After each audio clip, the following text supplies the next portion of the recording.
Not just spinning records, we're spinning lifestyles. The name, Clean Beats. The number is 91.5 FM Abuja. This is The Round Table with Itoan.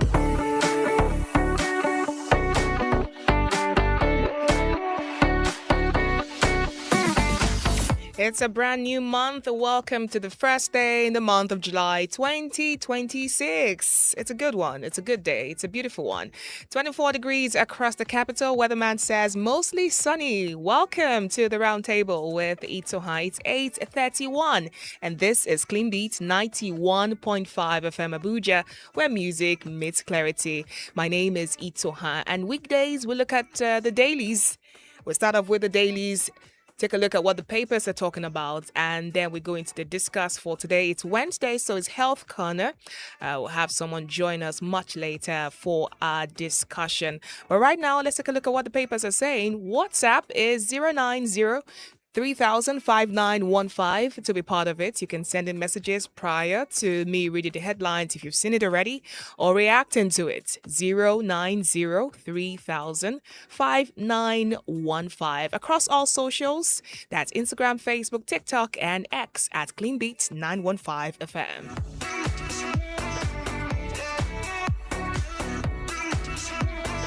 All right, we'll begin with Vanguard newspaper.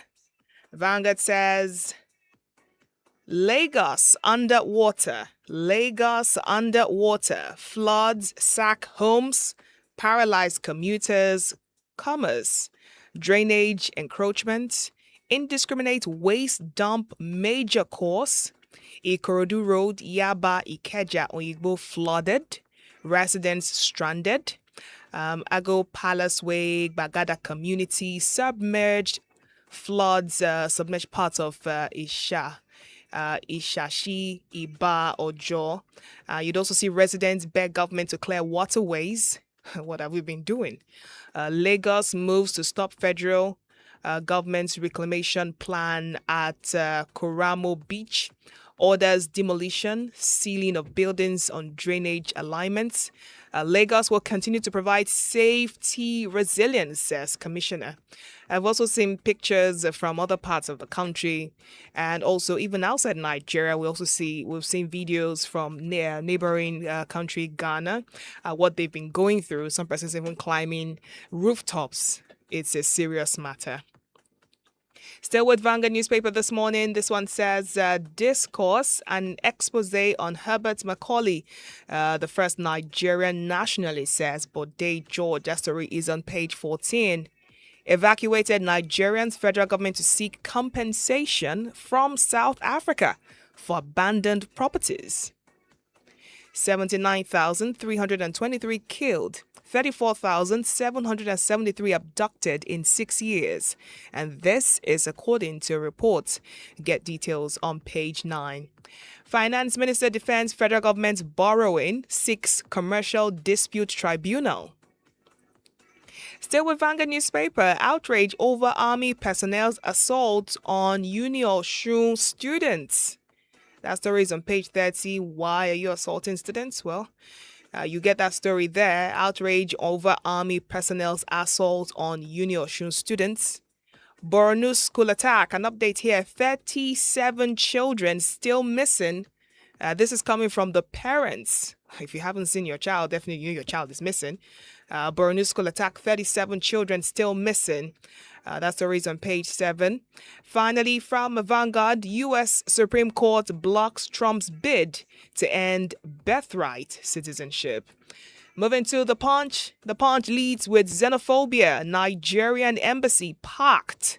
269 return as South Africa protests rise. You must have seen videos, right? I was just shaking my head like, what are these people? What do they even think they're doing? Still with that story, fear, hunger as Nigerians take shelter in embassy churches. That's not a position to be in right now. Returnees arrive Lagos. Federal government insists evacuation ongoing amid anti-migrant protests. Nigerians in South Africa ex-envoys push for diplomatic dialogue. I also saw a video yesterday from a credible news source speaking to one of the returnees. Journalist was asking, has life been? Why did you leave South Africa? And, the lady just opened up and said, you know what, I was scared for my life and that was why I had to leave. I felt so sorry for her and the family. Well, away from that, still with a punch, you'd also see discos earn 801 billion naira despite persistent blackouts. That story is on page 22. Marketers reject fuel pricing curbs. You see threaten shutdown. Marketers reject fuel pricing curbs. Threaten shutdown. Really? Okay. At the top of the punch, you see Borno abduction. Parents list 36 missing children as youths protest. NDC uploads OB Dixon as INEC restores portal access. Wabara BOT6 INEC recognition for Turaki PDP. That's the reason, page 12. Still taking more from the punch. I never rubber stamped foreign loans as Senate president, says Saraki. Been a while. Okay. Flood water submerge homes, disrupt power supply in Lagos. And finally, 79,323 killed, 34,773 abducted in Nigeria in 6 years. Well, that's it from the punch. Moving to The Guardian, still clean beats 91.5 FM Abuja, where music meets clarity. The round table. The Guardian says coastal states wary as floods disrupt Lagos economy amid disease fears. That's actually my worry. A few weeks ago, we had an expert speaking about cholera and how during the rainy season, that's what we deal with. So with this flooding, I am seriously, scared, especially for children under 5. I hope they have a plan anyway. ASU chapters threaten strike over unimplemented pact. Been a while, ASU. Atiku asked Tinubu to suspend probe Gbajabiamila as group cautions. That's the reason, page 4 of The Guardian.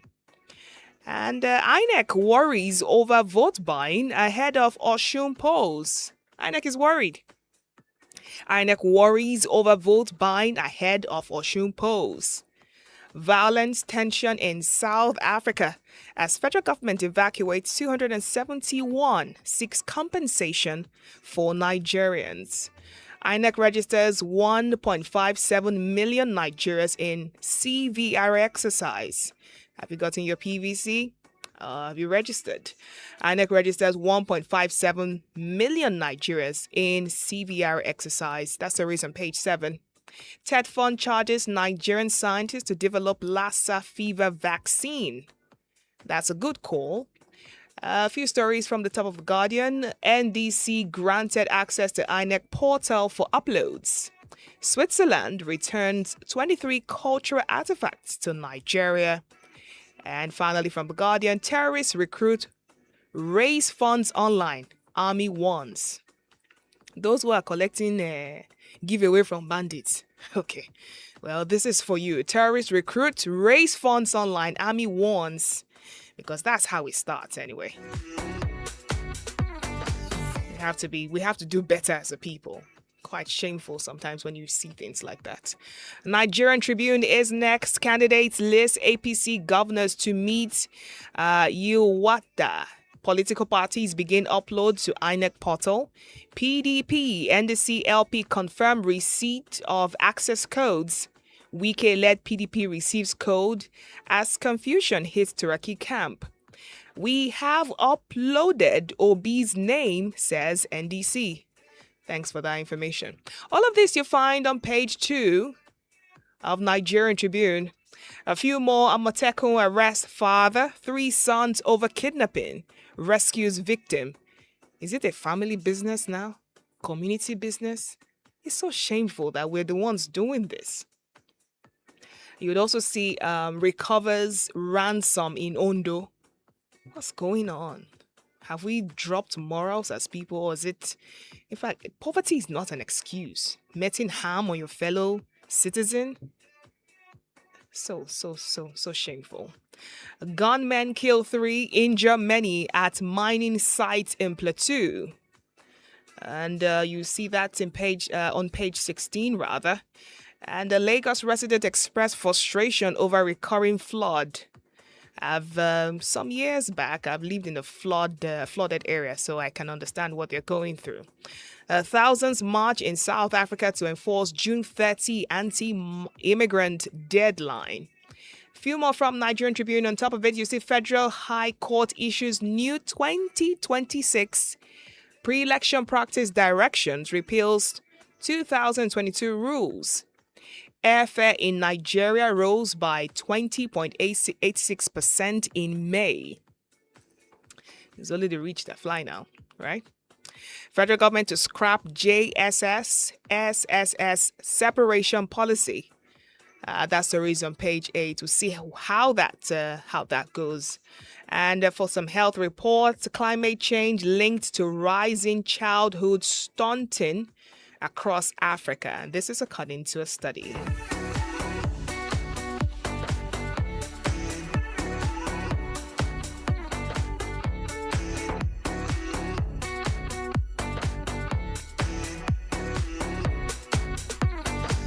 It's 8:42, the round table on Clean Beat 91.5 FM Abuja. My name is Itohan. Let's take a look at Daily Trust. Daily Trust says questions over Phantom Council. Questions over Phantom Council. You see that story. It's something you should read. I would advise that you do that. Okay, it's on page 3 and 4. It started from the cover page and then continued on page 3 and 4. It might just interest you. Niger varsity students block VC. Protest robbery attacks. Niger varsity students block VC. Protest robbery attacks. Listen to students, please. Federal government to demand compensation for abandoned Nigerian businesses in South Africa. Access codes, not yet Uhuru for ADC, PDP, NDC.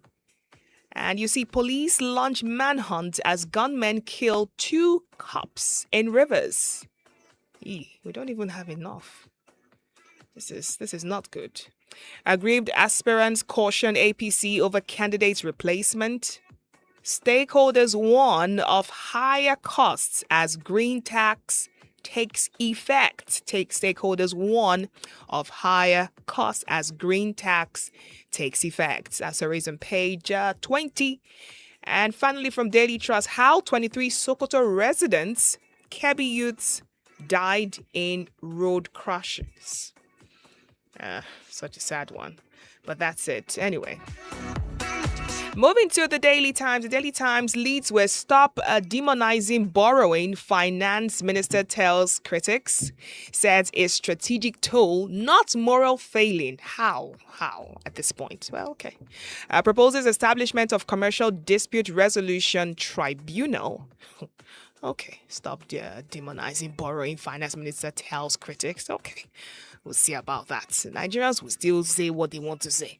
If they do not have the right information or they're not even carried along, they will definitely ask questions. It's our money we're talking about.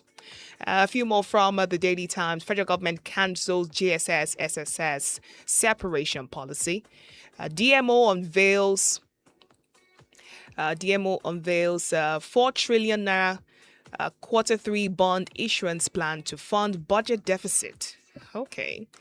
And alleged 400 million naira bribery. Hold your appointees accountable. Atiku tells Tinubu.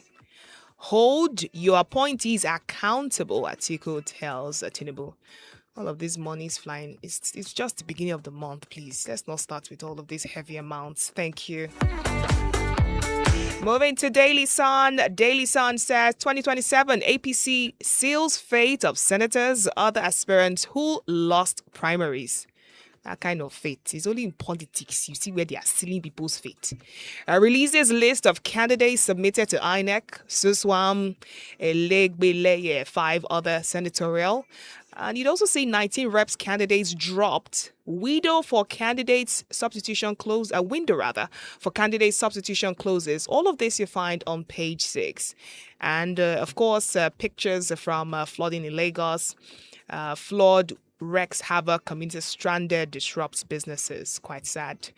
And still taking some stories from 2027 on Daily Sun. INEC uploads Obi's name to portal as NDC candidate, restores parties access despite legal battle.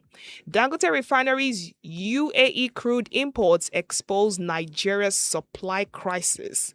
That's an interesting read. Get details on page 25. You'll love it. And also, federal government moves to fast-track operation of UBEC's smart bilingual schools, inaugurates committee.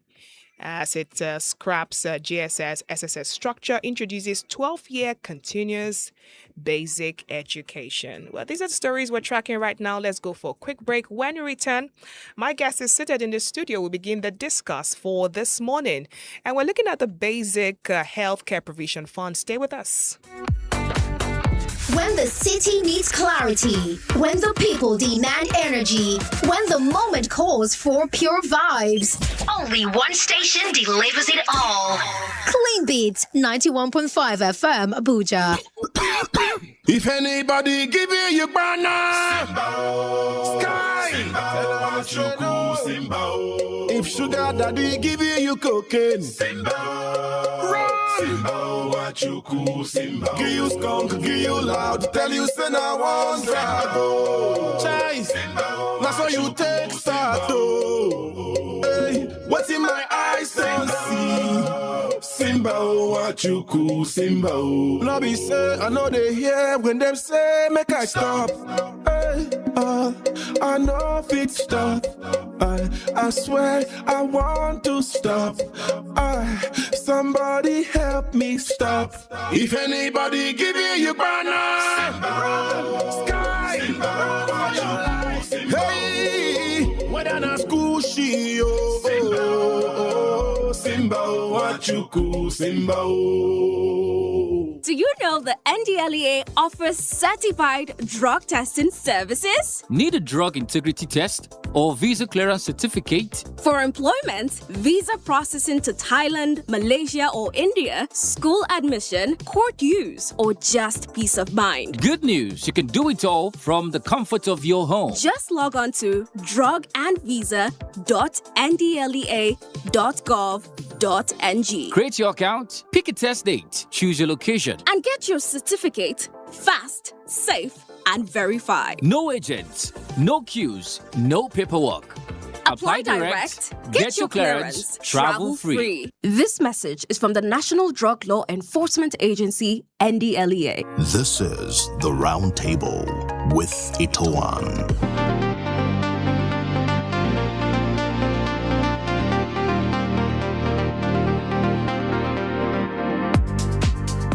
It's Clean Beats 91.5 FM Abuja, where music meets clarity. The round table with Itoha. It's 8:49, an amazing Wednesday morning, the first day in the month of July 2026, and we're loving the weather already. My guest is here, but before that, let's talk about something. Let me give you a little bit of introduction. Now, the Basic Healthcare Provision Fund is Nigeria's flagship efforts to put money directly into frontline healthcare, drawing at least 1% of federal revenue every year to deliver basic package of health services with a special focus on the poor and vulnerable. Now, it was established under the National Health Act of 2014.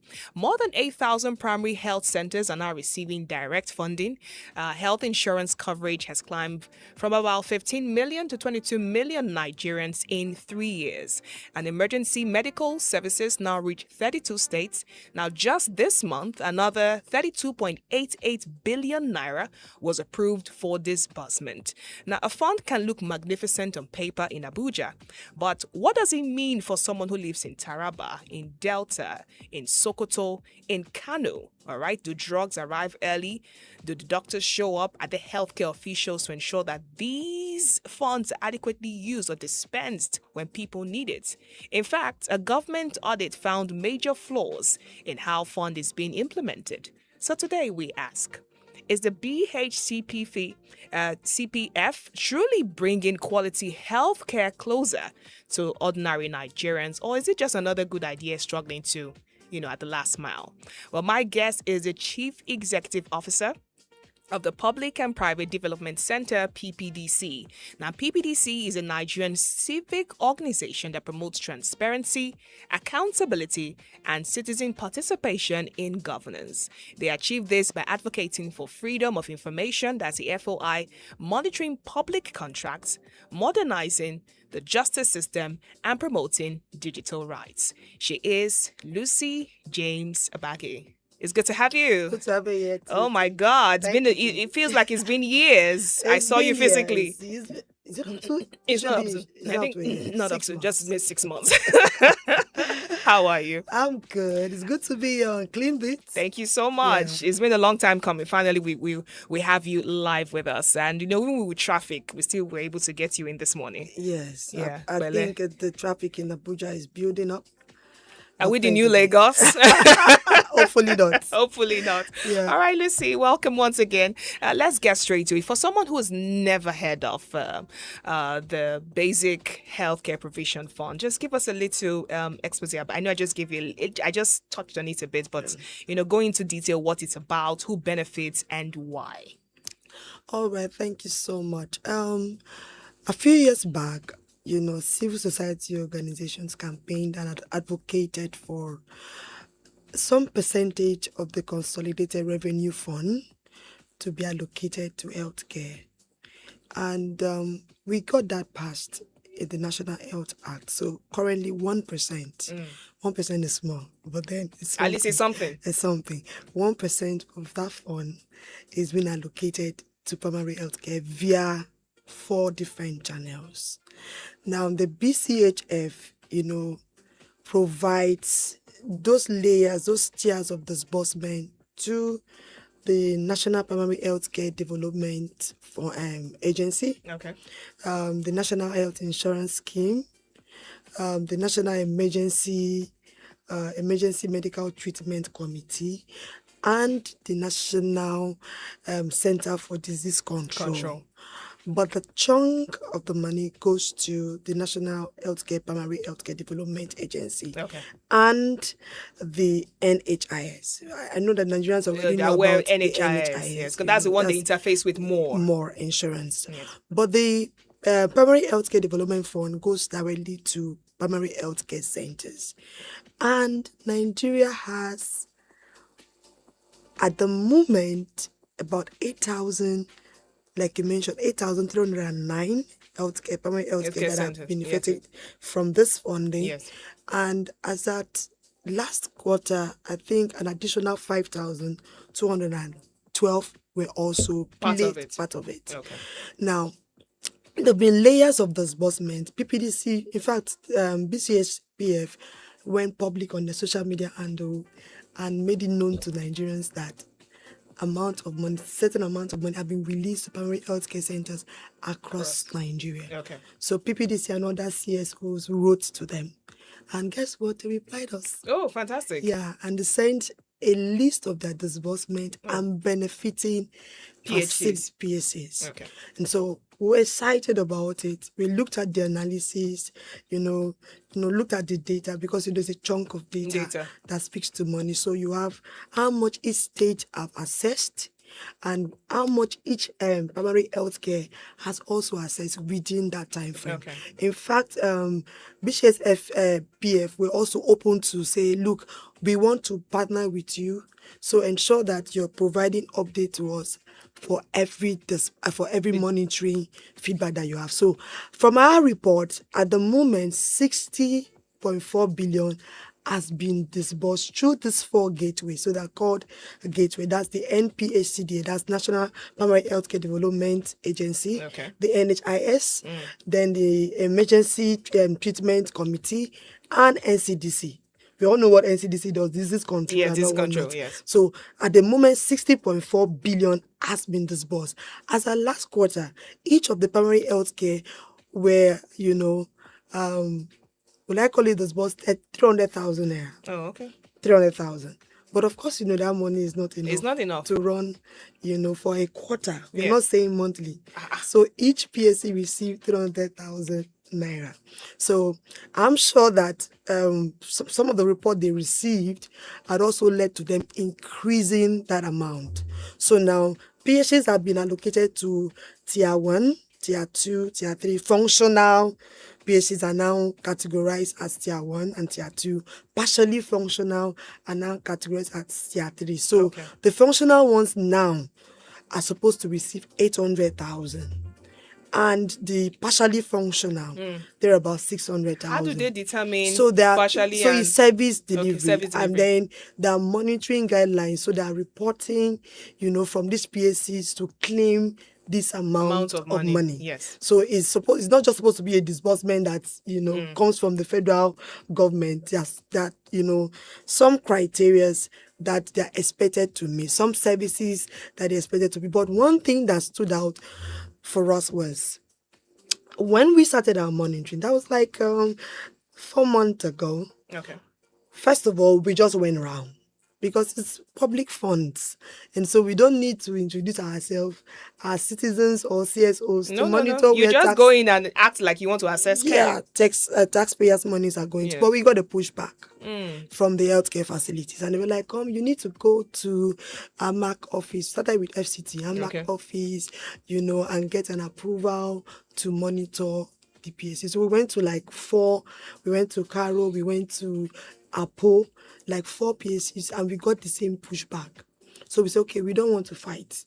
Let's just follow their laid down protocol. And so we wrote to them. And at some point, we got approval. We got lots of back and forth, but we got approval to monitor. And so we went to Caro. We went back to Caro first. Yes. And of course, the OICs, because they are officers in charge of these PSCs that, report about the happenings. Yes. And I was shocked. That was when they used to receive 300,000.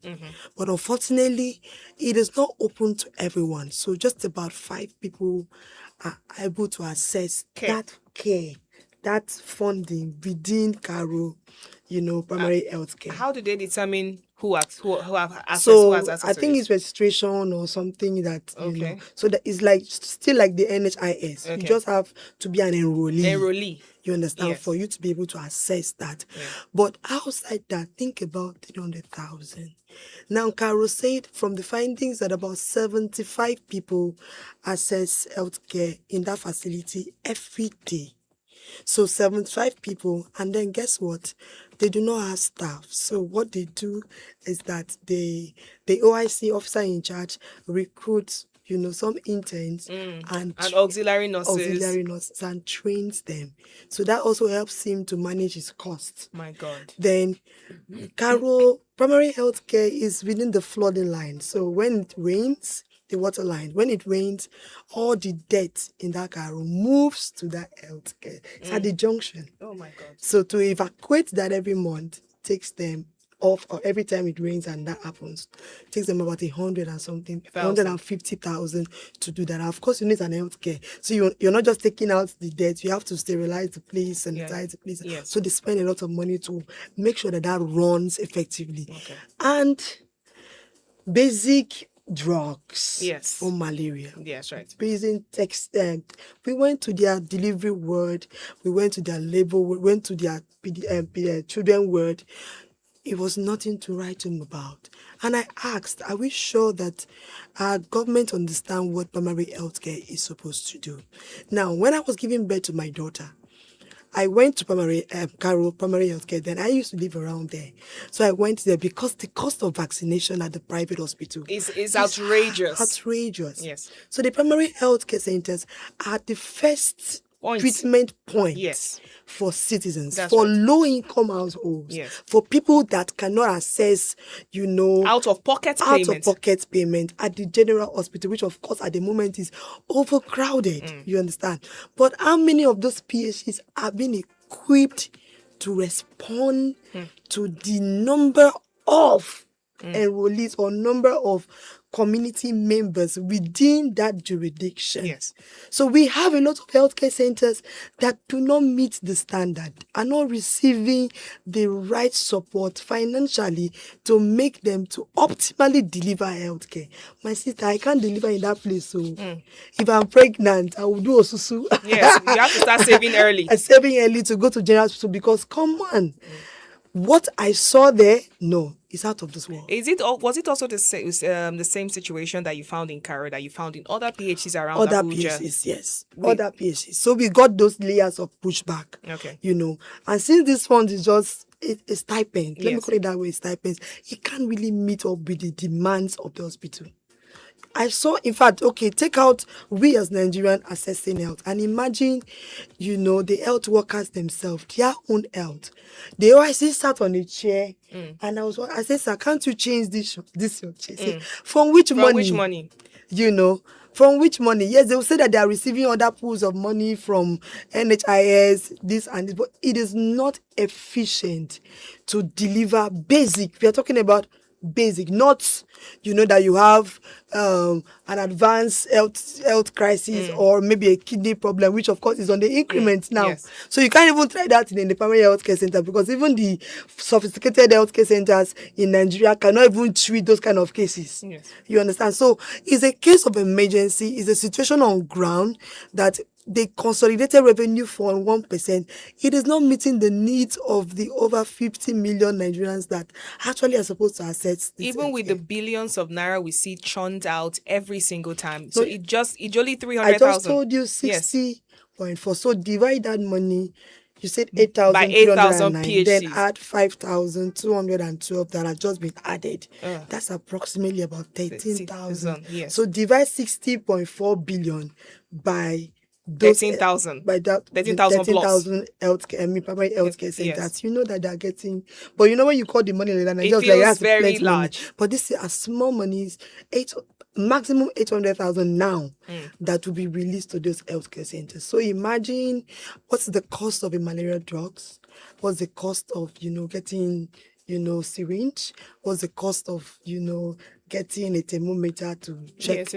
So these are just minor things. What's the cost of delivery kits, that people have to provide for women, low income women that cannot go to sophisticated hospitals? What's the cost of oxygen? You understand? Someone, is stranded and needs oxygen. I don't even think that's another case. That's another case, because I remember when I visited some PHCs in Port Harcourt last year, they told us that they had just one plant that was situated in Eleme, and that, PHCs and hospitals around, but that was even something donated to them by UNICEF and some other, CSOs, and development partners, just to assist. So I'm also trying as much as I can to think again, what if they do not have such in different communities? How do they access, oxygen when needed? So that's a very important point. And also visiting Kano, I have some PHCs in Kano. I also realized that when you get to some PHCs, is just one doctor to about 3,000 people. For some it's even more. You don't even need to go far in Kano. What is happening in Abuja? Exactly. And it looks like it's the same thing, in most areas. And you ask yourself again, if these funds are released regularly and it's not meeting the needs of people. And at some point there was an audit issue saying that it looks like the monies were not really getting to the PHCs and all of that. So what do you suggest, as someone who monitors and write reports and seek answers, what do you suggest that they can do, the federal government can do, to ensure these monies actually get there? No, let me tell you the truth. These monies are getting to the healthcare centers.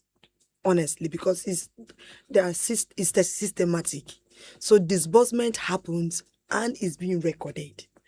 Even the OIC we visited across the PSCs brought out their booklets of register of how much is coming in from these different tiers. Okay.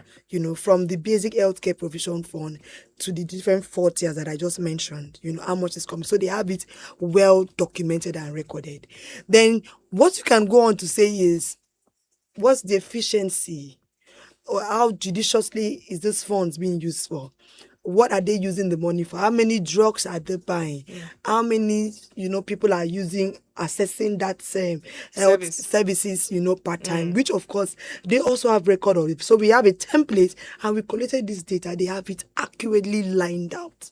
But what we are talking about is the amount enough to deliver standard quality healthcare to Nigerians? What about the states in terms of contributory, effects to this? So to their own PHCs under them. So, these are the questions that we keep asking ourselves, because governance is not just at the national. At the national, exactly. It has to be decentralized. They need to be contributing. So take a bit from when we have SUBEB and UBEC, yes.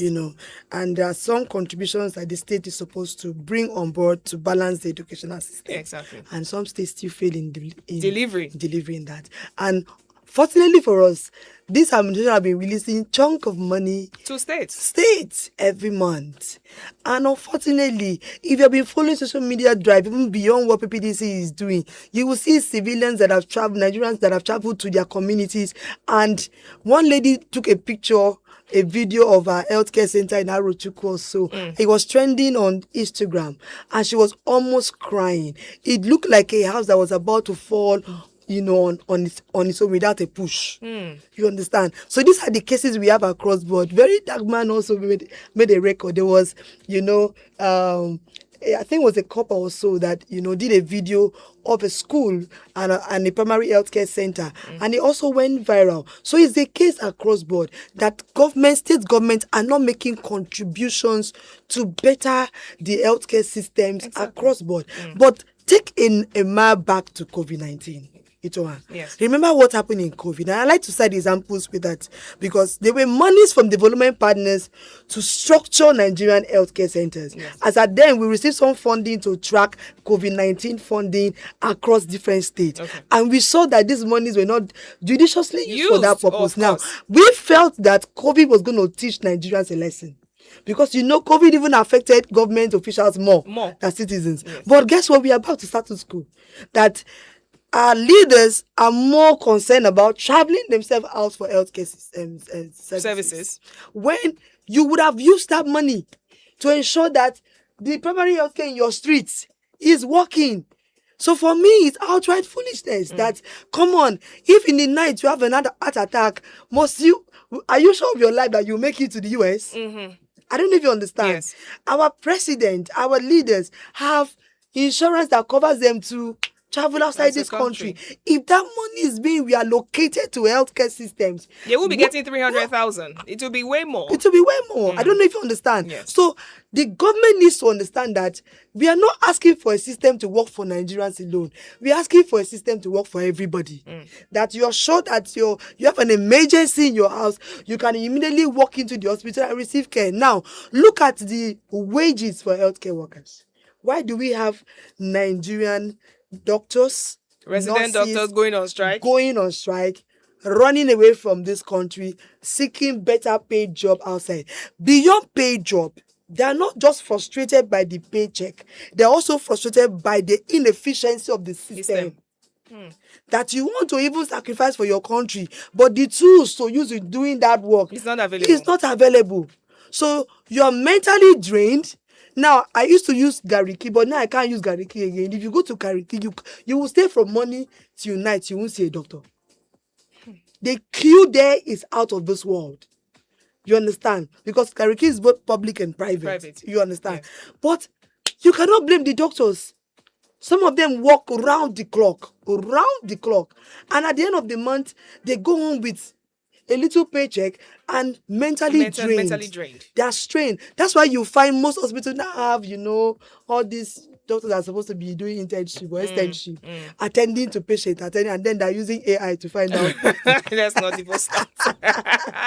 Oh my goodness. It's Clean Beat 91.5 FM Abuja, where music meets clarity. It's 9 minutes past 9 o'clock, and we're still looking at, oh my God, it's just a lot, trying to think about our healthcare system and improving it. And we're looking at the basic healthcare provision fund and also ensuring to see that people do not continue to spend out of pocket. market. But my next question to Lucy, who is a CEO PPDC, my next question to you is, even if the amount of money is increased, for instance, you talked about some PhDs getting as much as 800,000, depending on the amount of people, they need to attend to. Yeah. Even if you increase it to 1.5 billion, you mentioned that for some PhDs, they don't even have qualified doctors or nurses who are available. So will the increased amount of money guarantee the fact that I have to, meet with a skilled birth attendant, a professional to attend to me at the hospitals? Well, to some level. But what is actually the cost of health is what we should be asking ourselves. Make the analysis. Let me tell you, our problem is beyond the increment. You cannot guarantee the drugs you buy in Nigerian pharmacy. I'm I sorry have story to for say, this. You cannot guarantee the quality. There is issue with quality control. This is the malaria season now, you will see. Yes. NAFDAC has gone to sleep. I'm sorry to say it. That the NAFDAC DG came out to say that more than 50% of the products in the market are fake. So, what is the cost of health for us as Nigerians? What's the cost of human life to us? So if the funds are released, are they systematic process, database, technology that government has, put in place to ensure the livelihood of Nigeria? Some hospital gives you fake drugs. Fake drug because it's cheap. You understand? It is cheap. So if you give them 800,000, they will look for a cheaper option to get more. So they can manage money. But right? Come on, that is why we have increment in kidney failures. Oh my God. Liver problems. You understand? Go and look at the data. It is on the increase. Then you have increment in cancer. These are all the contributing things because these are hormone disruptors that are being given to you as drugs. And you're taking them innocently. And you're taking them. What's the cost of healthcare when you cannot guarantee the food you're buying in the market? If you walk into the market and you buy vegetable, the preservative in that vegetable can take your life. Can take your life. Do you know that some beans have been stored and preserved and overdosed with preservative? Oh, yes. But Nigerians walk into the market and just buy without knowing. But in developed clients, there are categories of organic and processed food. So you have the choice to pick what you want. You understand? So if you're looking at just the money, incrementing it, what is the reason why Nigerians even visit the hospitals in the first place? I don't know if you understand. Yes. Let me tell you something. Do you know that the cream you rub, you're not sure of it? I'm sorry. A very close family member went to China and came back with a product and hair cream from China. And, and somebody just told him compare it with the one you bought in Nigeria. Same pack. And if you see the one in Nigeria, I see they poured granite oil inside it. But the one that he got from China was strong, healthy, and looking very thick.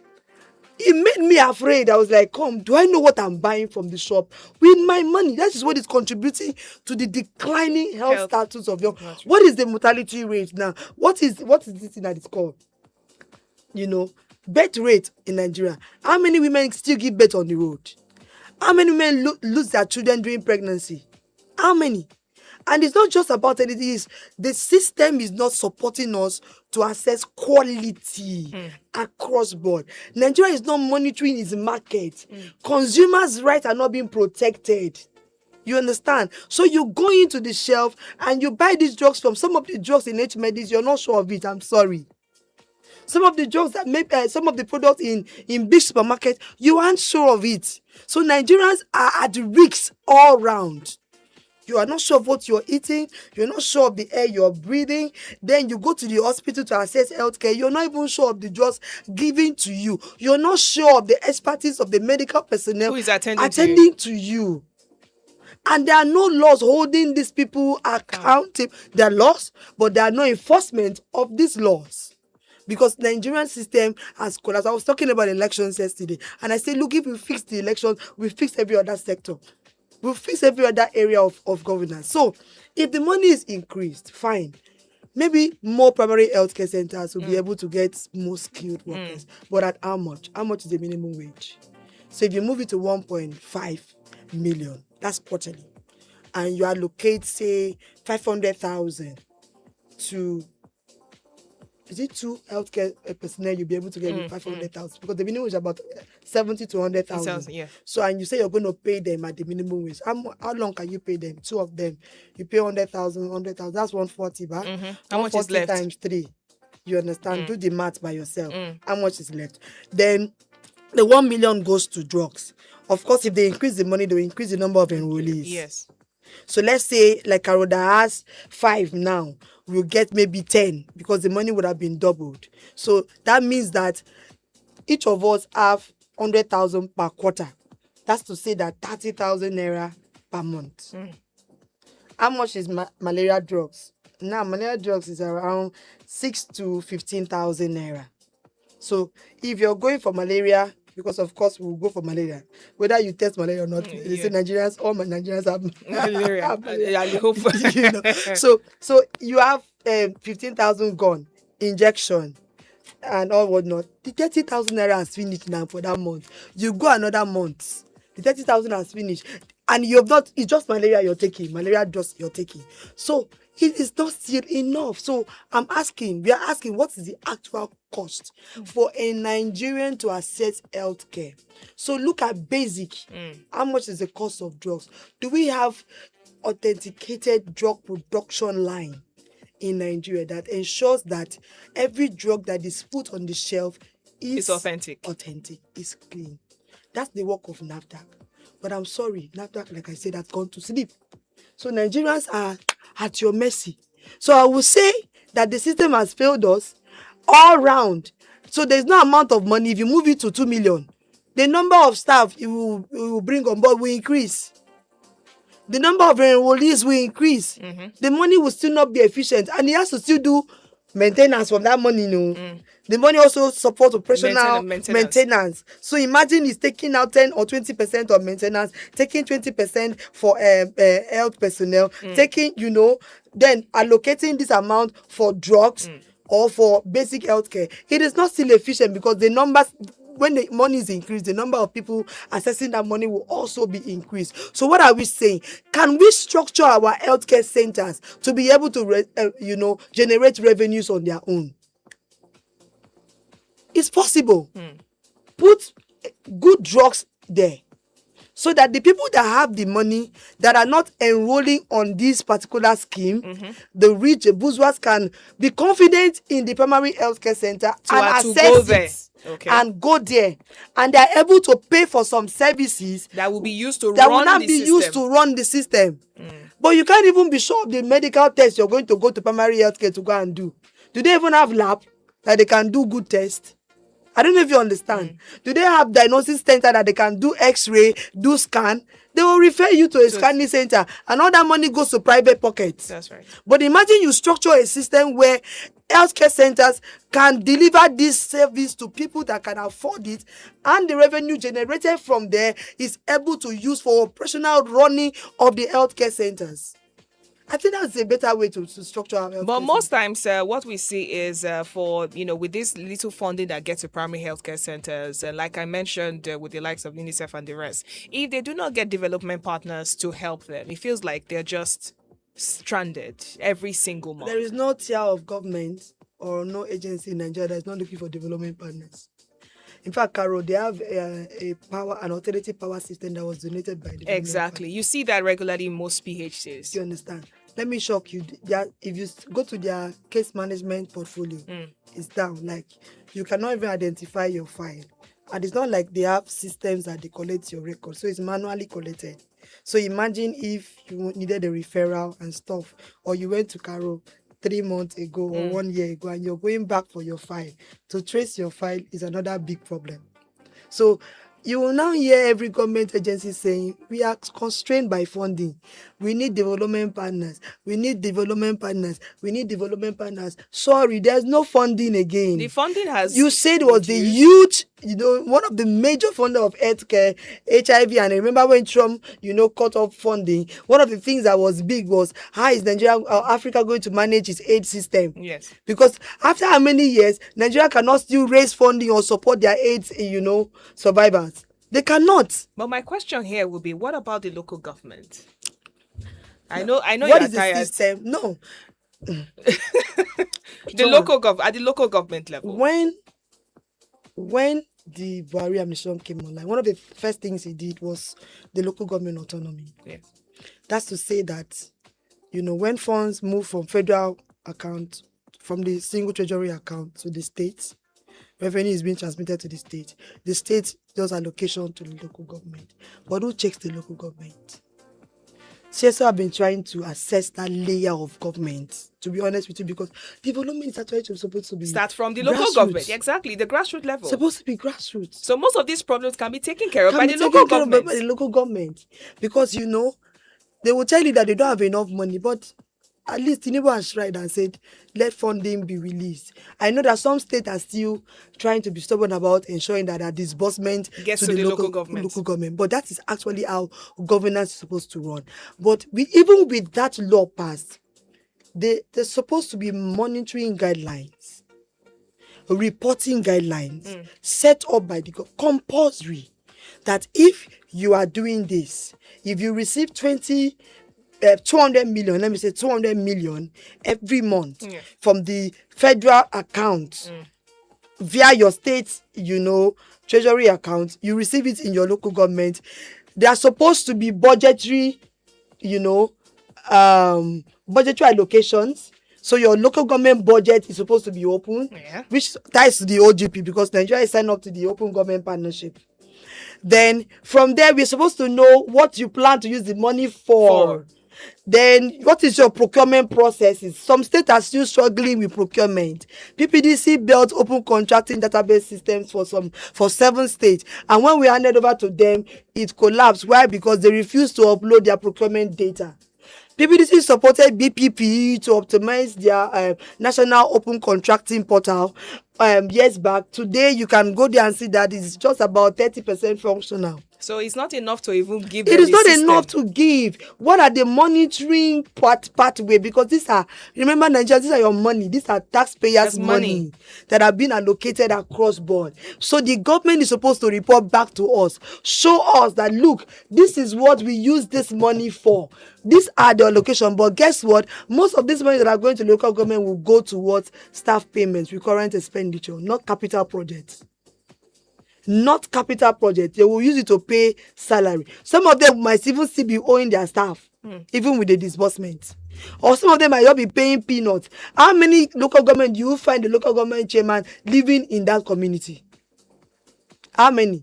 Some local government chairman have protocol more than 10 PAs and AMO that they are paying from that small money that is supposed to feed their community. I know of a particular local government where they only arrive to get salaries, and once they are done, the local government shut down till the next month. So even for healthcare, how many professional medical doctors would love to be allocated to a local healthcare center? Yes. To a local government. How many of them?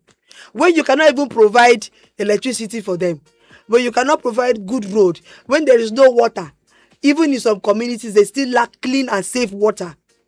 You understand? So basic component of what will make life meaningful for workers to be allocated. That's the same problem we have with education, because you will send teachers to primary schools and they will not go there. Let's not even talk about the ones who have been kidnapped. And talking about insecurity, there's also that fear again. There's still that fear. What are the safety guidelines? Same thing for doctors. For doctors. So at the local level, it's more problem because most of the monitoring we are doing, most CSOs do not even have presence at the community level. So nobody is checking them, nobody is dragging them. But the local government has the portfolio to ensure that development touches the grassroots. Now, let me tell you the other component of it. There's what they call host community development funds that goes to, the community, oil-rich communities. So there's an allocation via the petroleum industry bill that was passed, I think 2015 thereabout, and there was an allocation that is now mandatory for community to access from oil and gas companies that have their presence in their community. So the petroleum industry bill now allowed for guidelines as to criteria for these communities to access this money. And one of the criteria for them is for them to have like a board, you understand, that is gender and inclusive driven. So there's equity and everything. That's to say that there must be a woman, there must be a male. But unfortunately, personally, I monitor some state communities development this thing. And it was a struggle to have a woman on it because of cultural norms and traditions. Yeah. You understand? It was a struggle. But they knew that without a woman, they cannot access the money. So somehow they now had to have like 2 layers of meetings. You have the main meetings where just the community leaders are. Then the general meeting where they will now bring in the women. But that was not just the problem. Some community have, community governance structure. And because Nigeria is a very large ethnic group and minority group and all whatnot, so you have families, you have clans. So there were a lot of issues around selecting which clan and which family is going to be represented on that board. It was not a little tug of, it was a tug of war. Wow. So series of meetings, series of conversation, series of peace building had to happen for community to be able to access that money. Now, what is that money supposed to do? That money was supposed to take care of basic infrastructure. As a give back, say, look, because of our operations in your community, your healthcare system has been challenged. The roads are bad. There are oil spillages, you understand, across board. Environmental pollution. Remember when we were talking about soot in River State? All this, hampering the health of citizens. So we are trying to pay back and find a way to support the community to rebuild. You understand? Most of these monies have been disbursed as at last week that I checked the portal. Most of these communities have built that structure and some of them have begun to receive disbursement. There's also a system that the government has put together to also be able to monitor. So they upload what projects they're slating and all whatnot. But let me tell you that these monies are not showing on ground. The effectiveness of these resources being released are not showing on ground because there's nobody being arrested for procurement gaps. There's nobody being arrested for contracting gaps. Government is not enforcing the Procurement Act. And that is why we keep pushing and say, look, if monies are going for capital projects, stop complaining that there is not enough money. The one that is available, how effective are you using it? How transparent are you using it? How judiciously are you using it? That will give the development partners some layer of evidence that governance is working. And can contribute. I can contribute. And that's why the Trump administration said, look, we have pumped in these monies into Africa. For years. And we cannot see, any effective development strategy, implementation strategy, action plan, roadmap. To own it. So you see where you get development partners come in and bring in chunk of money. And the Nigerian system refuses to support that money. You understand? They feel because it's grants, the money just has to go that way. And when the project is done, it closes, we go back to status quo. We have deployed systems, like people say has deployed systems, and before we deploy systems to courts that we are working in now, some other CSO partners have also done that. But after some years and after some months, you go back, those things have vanished. Or they have been spoiled and sitting on the ground with no usage. So you see that lack of ownership, contribution to development, sustainable development.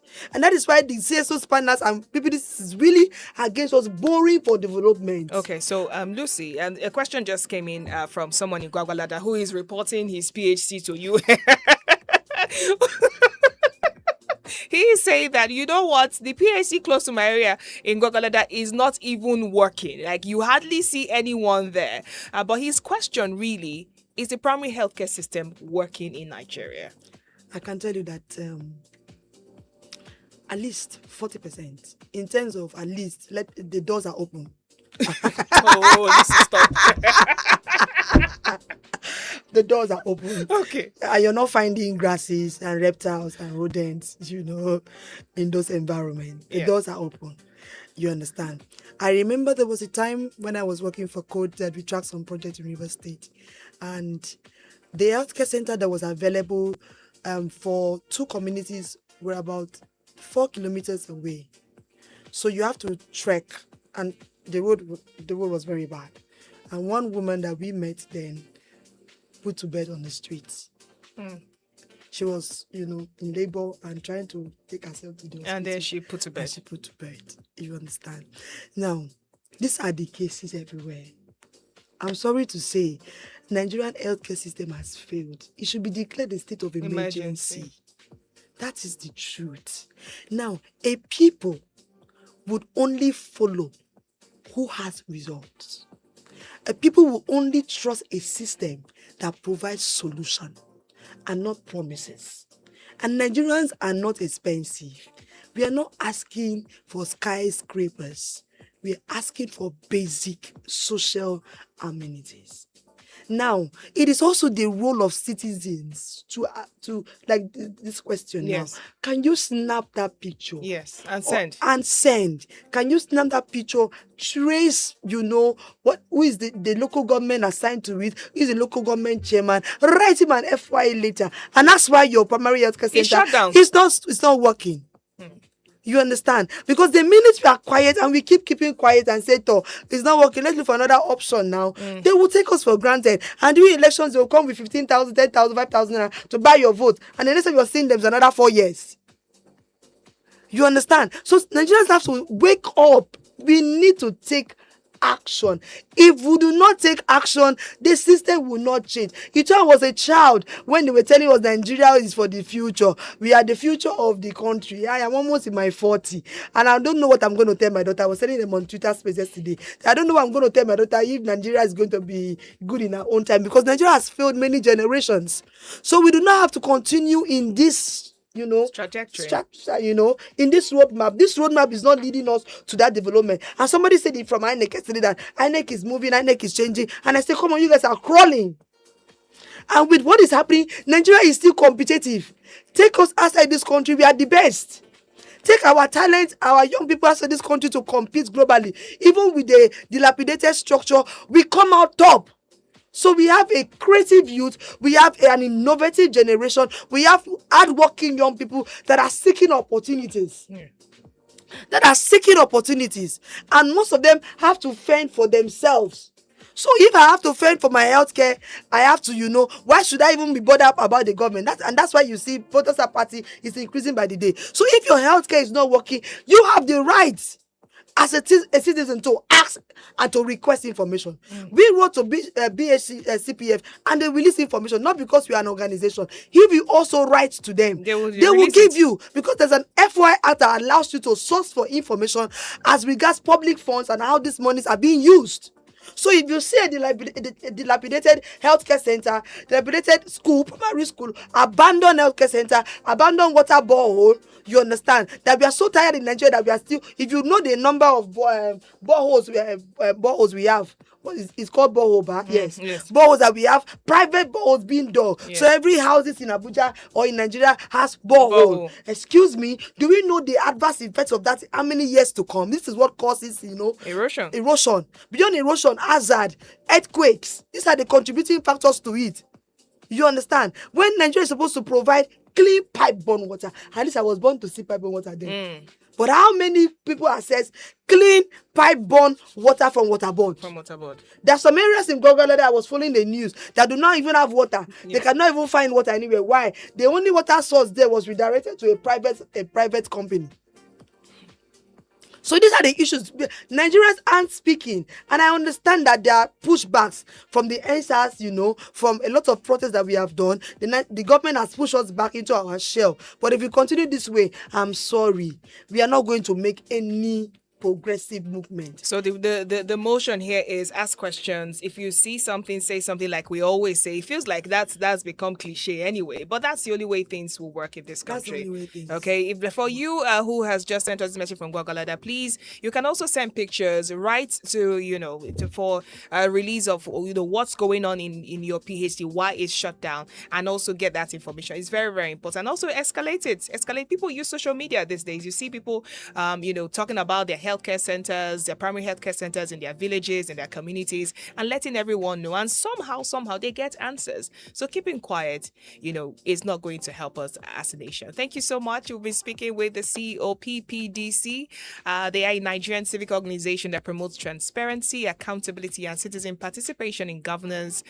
They achieve this by advocating for freedom of information. She just spoke about FOI.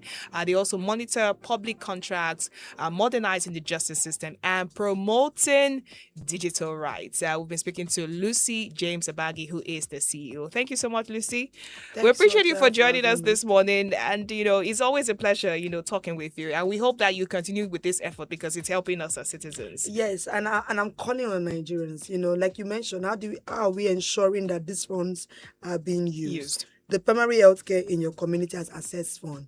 Right, walk in there, ask for access to the officer in charge, and ask, did you receive funding this month from the Basic Healthcare Development Fund this quarter? Yes. How much did you receive? What was it used for? It's your right. They're supposed to inform you. If they say they use it for enrollee, how many enrollees do you have? Can I see the list of the enrollees? Can we see them? What healthcare services have been provided? Let us ask questions. Let us demand answers. Let us not fold away or be wrapped in our shell and say the government is not working, so we'll just wait for them to mess up our country.